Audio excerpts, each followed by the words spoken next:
1913, the Pugio Committee, which was a congressional subcommittee named for its Louisiana chairman, Arsène Pugio, was formed to investigate the so-called money trust.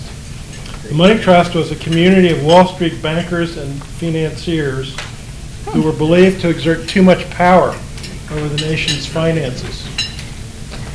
So apropos of what happens today, J.P. Morgan was hailed before that committee for a hearing. Morgan famously said, when asked by the lead investigator if commercial credit was based primarily on money or on property, quote, "No, sir, neither. The first thing is character. Character dictates trust." Unfortunately, capitalism isn't the only thing that runs on trust. So do con men. Trust is the con man's ultimate tool, and Bernard Madoff's $65 billion Ponzi scheme is proof positive. It's exceptional, that Ponzi scheme is, for four reasons. First, the breathtaking size and scope of it. Of the 10 largest Ponzi schemes, according to Wikipedia, the next largest was one-tenth this size. Wow. The length of time that he took to run his con, undetected by authorities, is also extraordinary. Lasted well over a decade. Maybe Erin will tell us how long, but well over a decade. The third thing that was characteristic of it was that the affluent and sophisticated circles in which he operated, primarily the Jewish community, were both national and international. His Madoff Securities company had offices both in New York and in London. And in a second, you'll hear another comment about some of the international implications of that. And finally, his uncanny ability, this former NASDAQ chairman of the NASDAQ he was formerly, had to gain the trust of his victims. Madoff played his part to perfection, acting hesitant to take on new clients when a friend of a friend would approach, sheepishly asking if he could invest with Madoff. I learned at lunch that if you invested with Madoff, you had to keep it a secret. So this was what he was doing. Instead of acting like it was about the money, he was acting like he was just interested in their best interests. He also proved that even the educated, sophisticated, and rich, the so-called one-percenters, can be conned. And he did this by following the age-old trick of playing to the victim's system of self-beliefs to gain their trust. The result was a scam that netted more money and lasted longer than any other Ponzi scheme in history, and left a trail of lies, deceits, broken dreams, and bankruptcies in its wake. And that's not all. It also led to the suicide of 3 victims and a family member. A Frenchman slit his wrist, a Brit shot himself, an American victim leapt 24 stories from the Sofitel Hotel in New York City, and Mark Madoff, his son, hanged himself 2 years to the day after his father turned himself in. We're fortunate to have Erin here with us today to share her own story and her own unique perspective into the mind of the con man extraordinaire. She's a Wilmington native. She attended Ursuline and graduated from Archmere. She received a BA from Tufts University in Boston. Her father is a lion in our business now. Retired Dick Arvedlund was the founder and well-respected money manager of Cypress Capital Management here in Wilmington. Proof positive that this is a small community in a small town. When Westover Capital was housed in downtown Wilmington before we moved to the Delaware Corporate Center, we were on the 8th floor of 1220 North Market, and Cypress Capital was on the 3rd and then the 7th floor. So we would interact with them. Erin has served as a reporter for Dow Jones, New York Times, Philadelphia Inquirer, and TheStreet.com. She also covered financial markets for Barron's. I'll mention that in a second. She's also had a real-life experience working in the hedge fund industry. Now, in May 2001, 7 years before Madoff's stock and securities fraud were discovered, 7 years before that, she issued a warning by writing a prescient article for Barron's, questioning just how Madoff's firm could produce its so consistently steady and positive returns year over year over year in markets up and markets down. The title of Erin's article in 2001 was, quote, "Don't Ask, Don't Tell, Bernie Madoff Attracts Skeptics" in 2001. And after a scheme came to light in 2008, I didn't tell Erin this, but I did a little research. When Madoff had confessed and was being interviewed by the SEC, he referred to her in that interview as, quote, "that idiot woman from Barron's." I would say some idiot. I'd say the world needs more idiots like you. All right. Her first book, Too Good to Be True, The Rise and Fall of Bernie Madoff, was published in August of 2009. We've scoured the internet and we have plenty of copies. They've been signed, and you're free to take one as you leave, and if you want a personal inscription, I'm sure Erin will do that for you as well. So would you please welcome Erin Arvedlund. Thank you.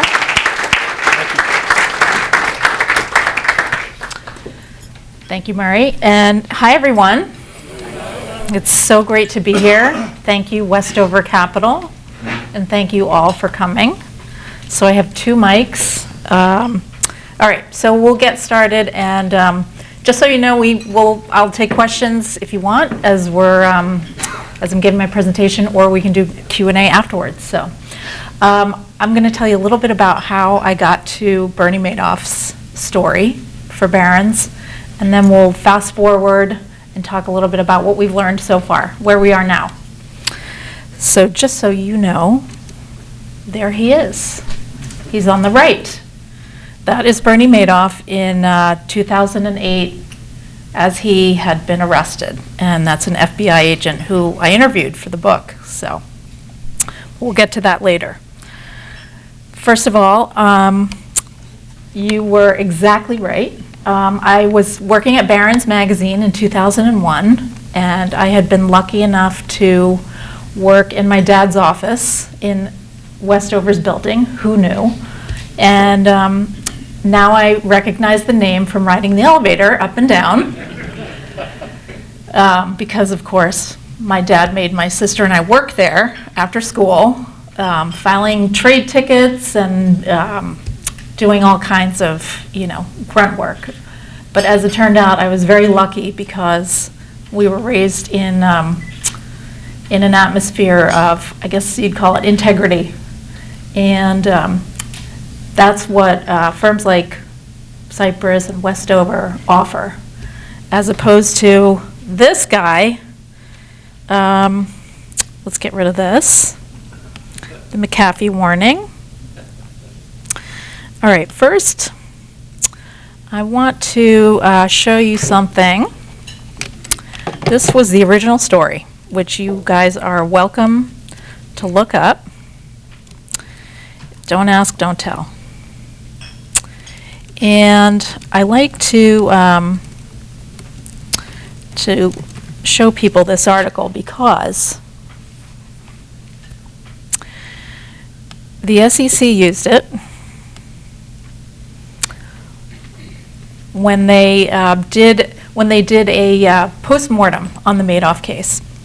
So in 2001, I got a tip from a very good source of mine, and he traded options for Deutsche Bank. He was one of these turbo nerd guys, he traded equity derivatives, and he called me up one day and said, "You have got to write a story about this hedge fund. It never loses money, never." And I thought, yes, I have won the Pulitzer already. So I started making some phone calls around to all the different trading desks, people who traded options for a living, and said, "What do you know about this guy, Bernie Madoff? He apparently runs a big hedge fund that trades options." And it turned out a lot of people did know him, but they knew him in a completely different context. Because in 2001, Bernie Madoff ran a very, very successful brokerage firm. He was competing with the likes of Charles Schwab, some of the new brokers like E-Trade, and he had pioneered computerized trading.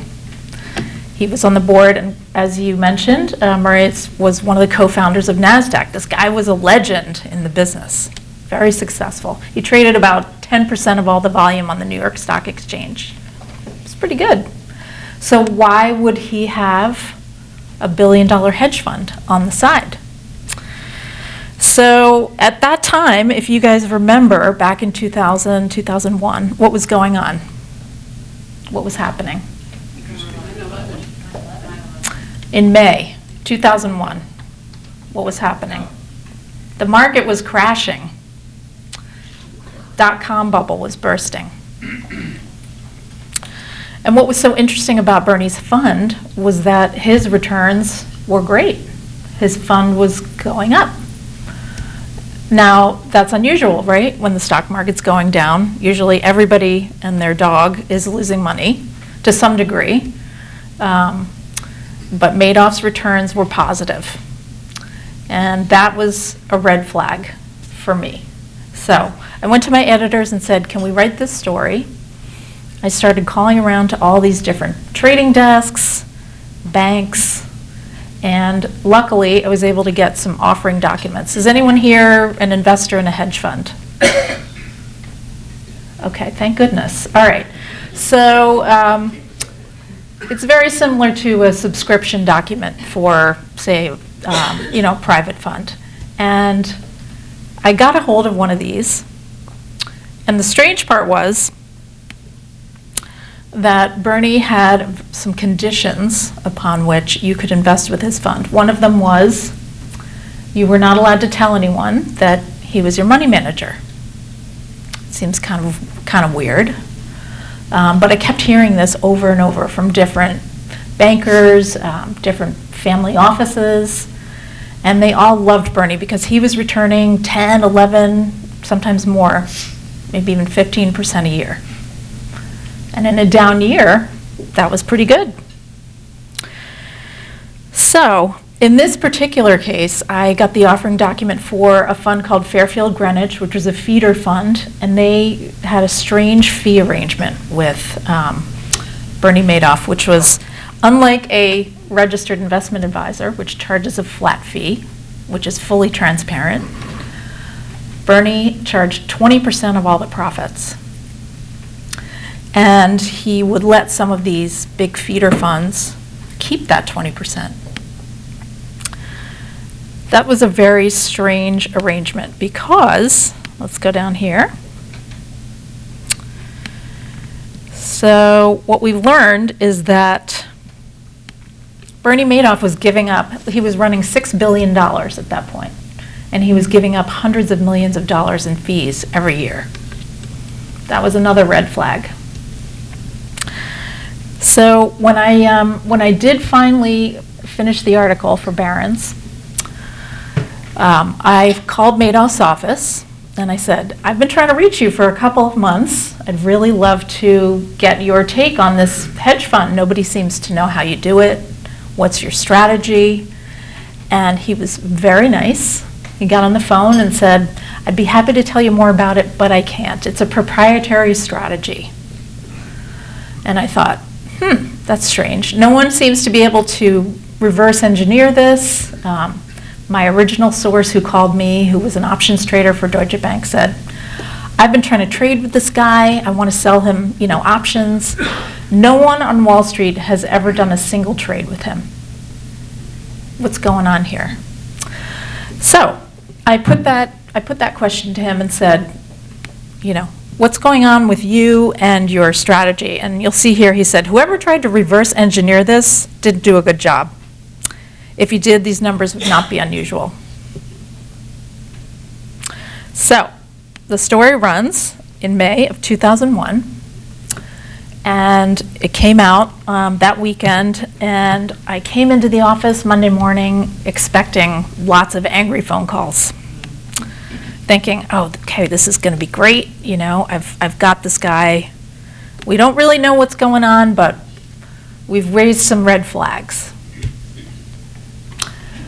And what do you think happened? Nothing. 7 years went by. And in the meantime, I actually left journalism for a while because I needed to, I don't know, pay for my wedding. So I was working for Alliance Bernstein. I worked for a startup hedge fund, and round about the fall of 2008, I was laid off, like everyone else in finance, except for you two. I had just gotten married, and I moved to Philadelphia to be with my new husband, and I was sitting on the couch watching CNBC.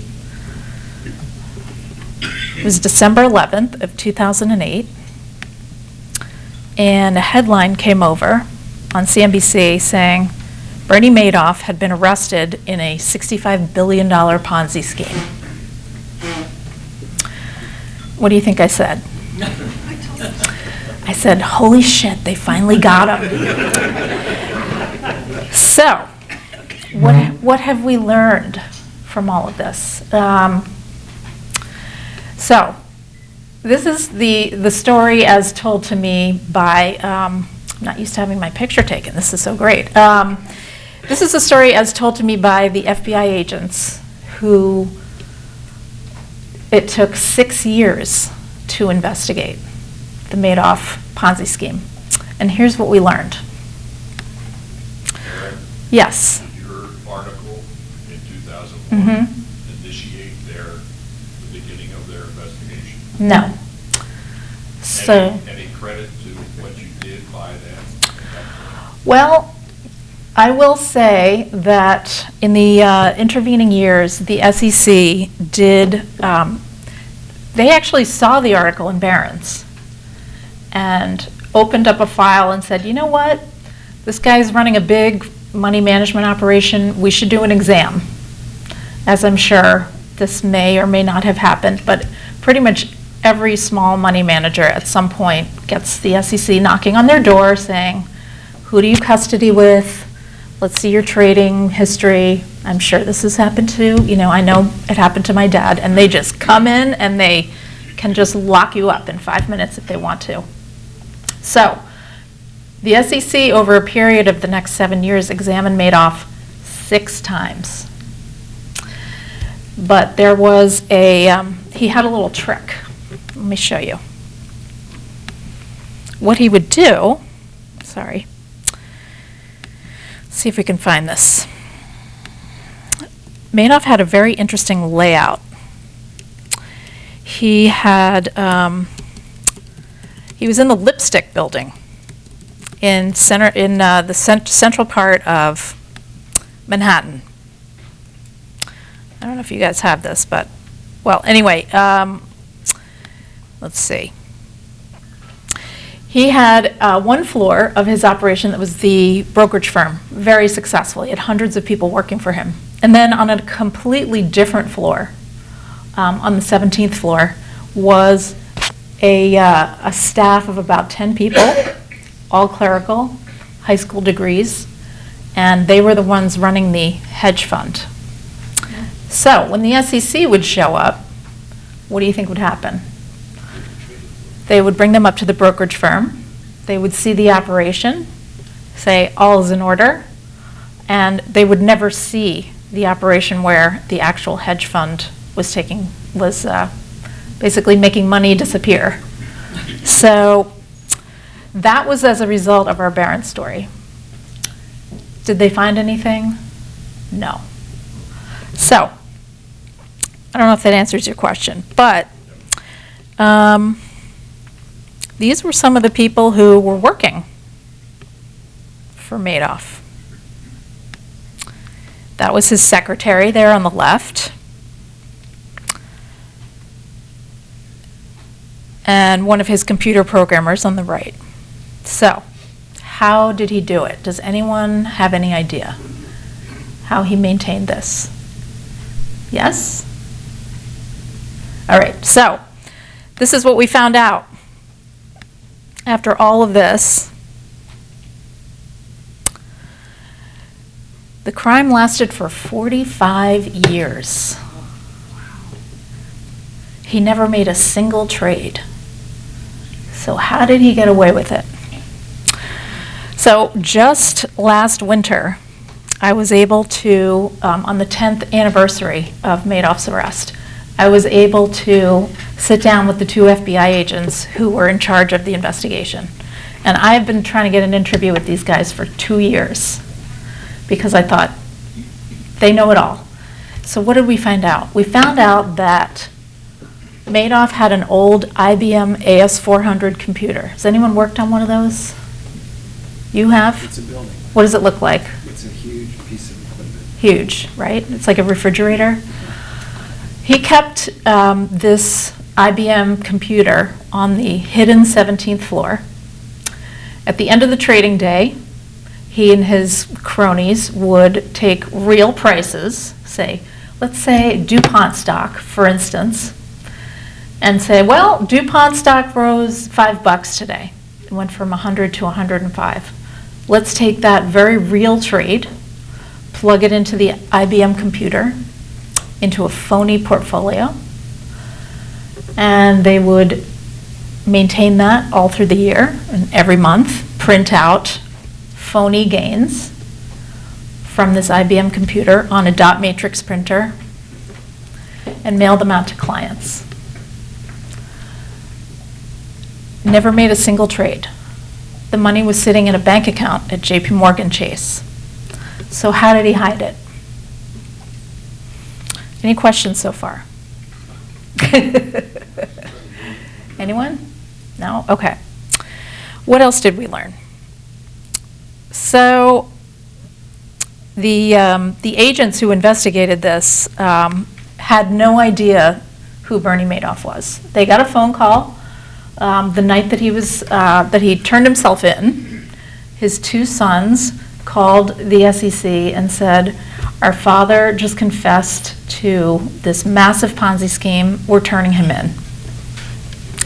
Now, I have my opinions about whether the family were involved. I think they were. So the true cash number lost. Does anyone take a wild guess? Let's say he says it's a $65 billion Ponzi scheme, but he's been faking 10 or 11% returns for 40 years. So what do you think the actual net cash was lost? Come on, I know you guys are all engineers in here. It was $20 billion. That was the actual amount lost. So, here's the thing. What did they do before computers? Well, they were keeping handwritten records of everyone's account balance and keeping them in a warehouse. The FBI found a warehouse in Queens that they'd been keeping hundreds and hundreds of boxes of old paper statements, and they had to sort through all of those to figure out who put money in first, who took out money, how are they going to decide who earned, right? It was a big mess. So we'll see here, the FBI discovered 1,500 boxes of paper and the keys to the warehouse with 10,000 boxes of records, which they had to go through by hand. Yeah. So, how did he do it? Because when Madoff was arrested, he said, I did it by myself. There's no one else. You don't need to arrest anyone. Well, he's a pathological liar, right? So the FBI had to basically rebuild the entire case. And they found out that he had about a dozen employees, 2 of which you just saw, his secretary, his brother Peter. They had built up this successful brokerage firm, but that, it turned out, was just the storefront, right? That's how they got the trading volume, they got the recognition, and in the meantime, he was running this side operation that actually grew to be much bigger over the years. Just want to show you something. So, the agents found that he had a sculpture in his office by Klaus Oldenburg called, let's see if we can open this.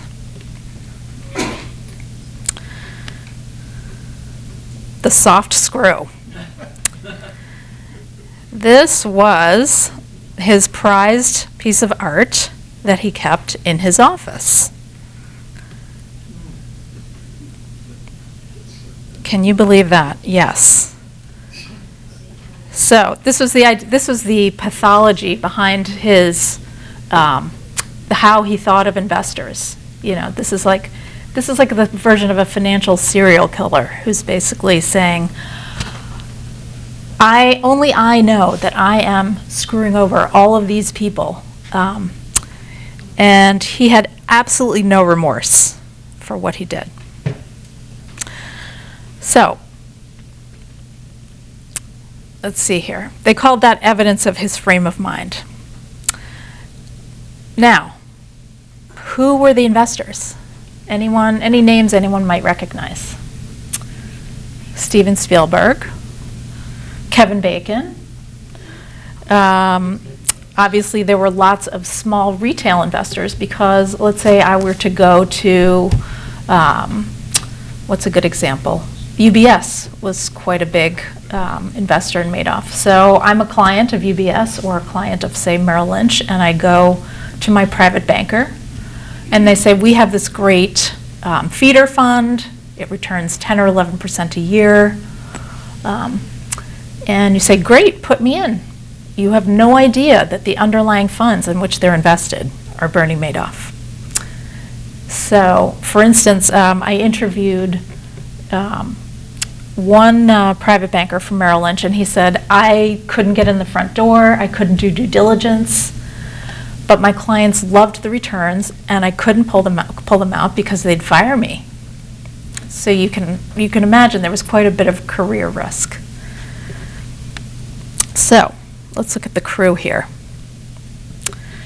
1964, Madoff hires Irwin Lipkin. He becomes controller. That is when the Ponzi starts. And they start creating phony statements. Over the years, they hire 5 people. Dan Bonventry. He was in charge of the JP Morgan Chase bank account. Annette Bongiorno, his secretary. Jody Krupe, and 2 computer programmers. And they were the guys who kept the IBM AS400 running. So, any questions so far? No? Okay. Yeah. Yes? Erin, how many accounts did he have on average over these years? And how could they do this? So they met every afternoon and picked out the trades they Yep. wanted to put in? Yep. It was just the 3 or 4 that you've identified? Yes. So how many accounts are we talking So about? we're talking about, I'd say, 10,000 accounts. But if you're using the same phony trades, you just replicate them over and over. But it's a great question because not everybody was getting 10 or 11% a year. There was this guy, Jeffrey Pickauer. Jeffrey and his wife were the largest investors in Madoff's fund, and the FBI agents I interviewed said that they actually think that he helped perpetuate the crime. He wasn't getting 10 or 11%. He was getting more like 900% a year. He was a very wealthy guy. He had endowed MIT and was a big investor in biotechnology. So they gave back $7 billion out of the 20. $7 billion. So he had another kind of arrangement with Madoff, which was, for instance, he would say, Bernie, I just sold a building. I have a big capital gain, $50 million. I want you to create a loss for me. So they would go to the old trusty IBM computer. They would crank out a loss, a capital loss, to use to offset that for tax purposes. Now, we don't know the full story because a month after Madoff's arrest, Jeffrey Pickauer was found dead in his swimming pool in Palm Beach. Good thing. That's great. He was going, right. His wife, his widow, I should say, she gave, we don't even know what their total net worth was, but it was a couple of billionaires like this who helped perpetuate it because they were kind of using Madoff's hedge fund as a slush, a way to create gains and losses. So I have 5 minutes before I have to finish, so I'm going to wrap it up quickly. Let's go back here. So the family. Bernie's brother, Peter, went to jail for 25 years. He was, oh, you're not a subscriber. He was in charge of the due diligence, anti-money laundering. He was basically the controller for the fund. So the two sons, as Murray mentioned, Andrew died of cancer. Mark committed suicide. And Ruth Madoff is still free and clear. She was never criminally charged. So what do we think about Ruth? Who thinks she was involved? Show of hands. Yeah, I think so too. So she, a few days before Madoff's arrest, she withdrew $15 million. And I'm pretty sure that she either helped, knew something was going on and didn't want to know, was blissfully ignorant, willfully ignorant. And that's really the end of the Madoff family. She is the last remaining member, and she, I think, is either living in Connecticut or Palm Beach under her maiden name. So any other questions so far? Yes? So you described this background. Yep. Which is really pretty much laissez-faire across the board with all regulatory agencies. And is there the possibility that with a different concept, still Ponzi, the same thing could happen again and again? Could another Ponzi happen? Correct. Because, I mean, if the stories get written by investigators and people don't react to it, is the SEC really in a position to be diving in and auditing everybody's books? Do they do such a thing? Does the SEC audit everyone? I don't know. What do you guys think, Chip and Murray? No, they don't audit everybody. They try to get around the little firms like us at least once every 5 years. We've been audited, been in business for 20 years. I got audited once by the state before I was large enough to be SEC registered, and we were audited once by the SEC maybe, Chip, 5 years ago? Or Yeah, I think it was 2015. So we're kind of due again. But with a Ponzi scheme in this, you can't keep expanding the base. And so You can if you keep raising money. Well, but how much can you really do under the circumstances, especially when there's no trade-off? I mean, are we really left with this kind of thing could happen again and again? Maybe Not on this size. Not of this size. On a smaller scale, it happens all the time. Because people say, oh, my friend, my neighbor, we go to church together, we go to synagogue together, I can trust him, I can trust her. And they hand over money without, nothing in writing, no custody agreement, and no third party between them and their money. It happens a lot. Yes? Aaron, why are you confident that this cannot happen again On this scale? Well, for one thing, we were talking about this at lunch, is that all money managers, as a result of Madoff, all money managers can no longer do what's called self-custody. They cannot have the money in their own name. It has to be in a third party. So, a Morgan Stanley or a Fidelity or a Schwab. So that's one fail-safe, because that also means you're getting statements from somebody else. Madoff never allowed online access. You couldn't check your own statements. So all the money, if I understand it, all the money for his clients was deposited into Madoff's firm's account. Right. At Morgan Stanley or wherever. At JP Morgan, yep. It was as if that was the sole pool of the money for everybody.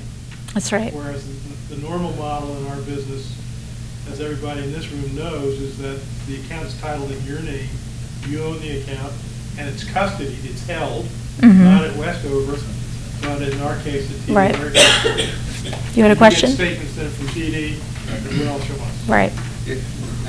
Building off of Larry's comment, it's really more of a story than a question, but I had a condo in West Palm Beach for 10 years. And one day I was down there by myself playing golf, and I come out of this restaurant, and so happened we're at Wilmington Country Club, and I had a Wilmington Country Club golf shirt on. And this gentleman comes up to me, a young guy, with his young wife, and you probably know this story because it's local also. And he says, "Oh, are you a member at Wilmington Country Club?" I said, "No, I'm not. I just play golf there once in a while." He says, "Well, I'm from Wilmington area." He says, "I'm a member at Bitterman." Oh, so we're talking. He says, "Here, take my name and phone number down." He says, "And we should get together and play golf." Okay, here's my name and phone number as well. So I go back home and I research it a little bit. And I don't remember the last name, and you probably know it because he was indicted for a Ponzi scheme also. Was it Tony Young? Tony Young. Yeah. Right, and so Yeah, Union I Bill. tell the story. I tell the story as I'm telling it right now to my son. And my son says, who's a building contractor, he says, "Dad, that's the guy I did, 6 fireplaces at his house. His wife, I believe, is part of the Strawbridge family." He says, "Stay away from that." He said, "Don't even call that number." He says, "I think he's being investigated right now." And sure enough, within the next year, the story broke. He was arrested. He's in jail. All the houses were sold. Yep. He was up in Chad's Ford area. Unionville. Unionville. Yeah. And that was just a total, and he wanted to talk about golf and talk about investments. Right. It's Not called- just it's- innocently yep. walking out of a restaurant with a Wilmington Country Club Sure. golf shirt on. So I want to ask a question about Sure. how this all crumbled. I think I know, but I want you to confirm it or tell me otherwise. So this is 2008, the market's crashing. Yep. And with the Ponzi scheme, if client A wants to withdraw money, you've got to supply it from something, so you've got to raise it from client B.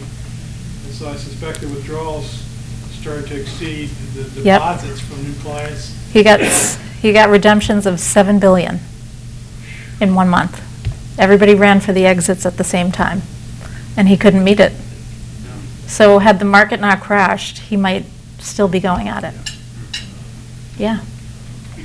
In the back? I'm curious about some of the outcomes. What kind of recovery happened for the victims? You mentioned that there were some of the major investors that were running slush operations. Yeah. Did anything become of them? And third, what kind of a life does Ruth Madoff? What does she have? Okay, so I'll go backwards. Ruth lives basically in hiding. I think she has a sister. I think she was allowed to keep about $500,000, which in my world is not bad. And she was never charged. What was your second question? About the people that were using the fund for Right. their own personal. So Pickhour died. There was another, Norman Levy, who was another billionaire. He had passed away before the Ponzi scheme was uncovered.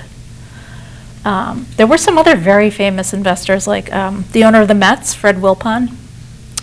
They had to give all the money back. On the other hand, there was a trustee appointed to sort out the massive confusion of, if you took all your money out, let's say someone in this room, or I invested, $100 million, and I took out another 50. They did clawbacks. So investors would have to give the money back to the trustee. And thus that provided some recovery. Correct. So the recovery rate was about 75 cents on the dollar, which is actually pretty good for a scam of that magnitude. So I think I'm out of time unless we have one more question. Otherwise, I will say thank you for having me.